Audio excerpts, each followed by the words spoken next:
to your left. When speaking of the creatures that sow the utmost terror in Middle-earth, every debate ultimately converges on two names: Balrogs and Dragons. One side is the embodiment of ancient fire and shadow, spirits that transcend physical boundaries. The other side are giant tyrants with cruel intelligence, with more than enough power to crush the greatest empires. Between a dark spirit and a living machine of destruction, which creature is truly superior? The answer will force you to completely redefine the concept of power in Tolkien's world. They do not rule with the same kind of power, and when truly dissecting what they accomplish in the storyline, this comparison will open up a perspective that is much more magnificent and unexpected. To compare, we must first understand their true nature, because Balrogs and Dragons have entirely different origins. Balrogs are originally Maiar, divine entities on the same level as Gandalf and Sauron. They are spirits that existed before the world was shaped, corrupted by the Lord Morgoth right from the dawn of time. When they fell, they transformed into demons of fire and shadow. Therefore, a Balrog is not just a bloodthirsty monster. It carries within it intelligence, an iron will, and an oppressive presence that goes far beyond what belongs to the physical world. On the contrary, dragons are a very different story. They are not spirits, but creatures of flesh and blood, bred and molded by Morgoth in the First Age. Take the case of Glaurung as an example. He does not just kill, he breaks the will of his enemies. Clearly, we are placing on the scale two contrasting threats. On one side is a fallen spirit, borrowing a physical form. On the other side is a living weapon born solely to serve war.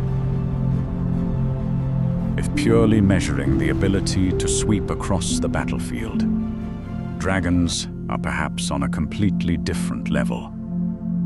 When Tolkien depicts Glaurung, the ancestor of the great dragons, he is not only terrifying because of his massive size, he completely changes the tide of wars.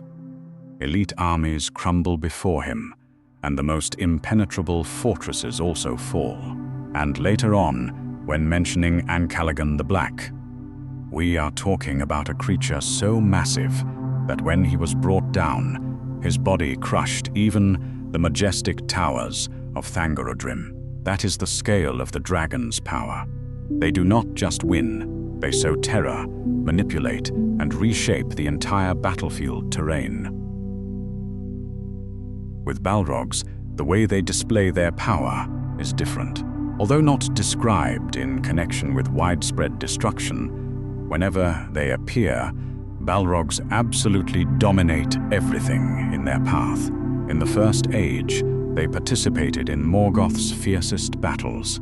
Even the elven warriors in their golden age considered Balrogs to be the ultimate terror. In The Lord of the Rings, it took the power of another Maiar, Gandalf, to stop Durin's Bane, and the price to pay was his own life. In short, if dragons bring widespread devastation, the power of a Balrog is more focused and fatal. A dragon can wipe out an army, but a Balrog has more than enough power to break the most powerful individuals in Middle-earth. However, power in Tolkien's world does not just revolve around physical destruction.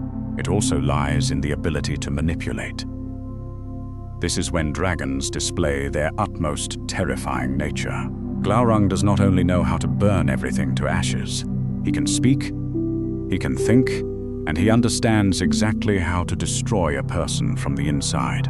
Encountering the hero Turin, Glaurung does not crush him to death with muscular strength. He uses psychological attacks. He warps perception, using lies mixed with half-truths to push Turin into an inescapable tragedy. Balrogs do not operate that way at all. Despite possessing the profound intelligence of the Maiar, They rarely manipulate their enemies with schemes. Balrogs act like sharp swords executing Morgoth's will. They are commanders. They are brutal executioners. When a Balrog appears, fear strikes instantly. Their dominance is absolute and completely uncompromising. Once again, we see two extremes of power.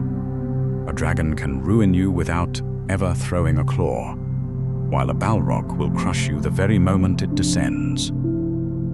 As terrifying as they are, neither dragons nor Balrogs are immortal. The way they are defeated reveals a lot about their true nature. Let's talk about dragons first. Glaurung was slain by Turin not through a head-to-head clash of strength, but by a vicious thrust into a fatal weak point. Mentioning this, you must surely find it familiar? That's right, that is also exactly the fate of Smaug. Despite being proud of his unparalleled strength, he still lost his life just because of a black arrow from Bard. Even the greatest dragons have fatal weaknesses. They can be outsmarted and defeated by cunning.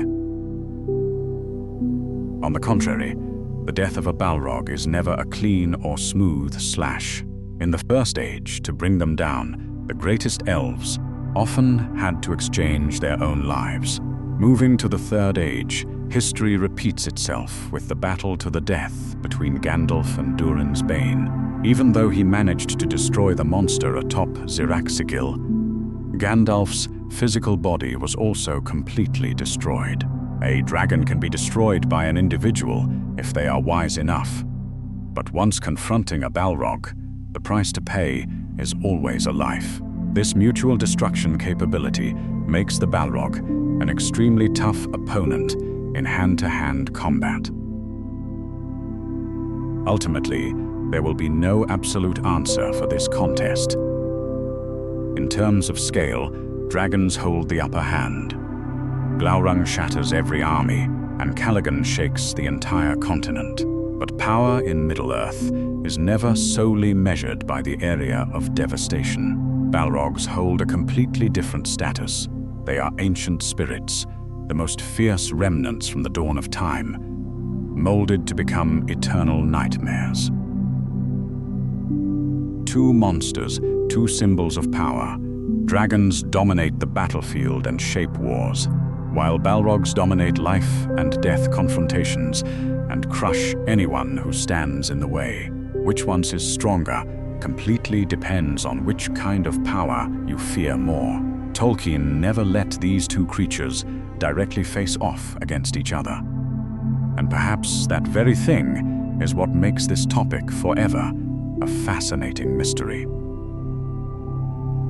So what about all of you? If you had to face a nightmare in Middle-earth, which creature would you fear more? A Balrog or a dragon? Please share your thoughts and your own theories right down in the comments section below. Thank you for spending a little bit of your time with me today, and I will see you next time on the Mythos Archive.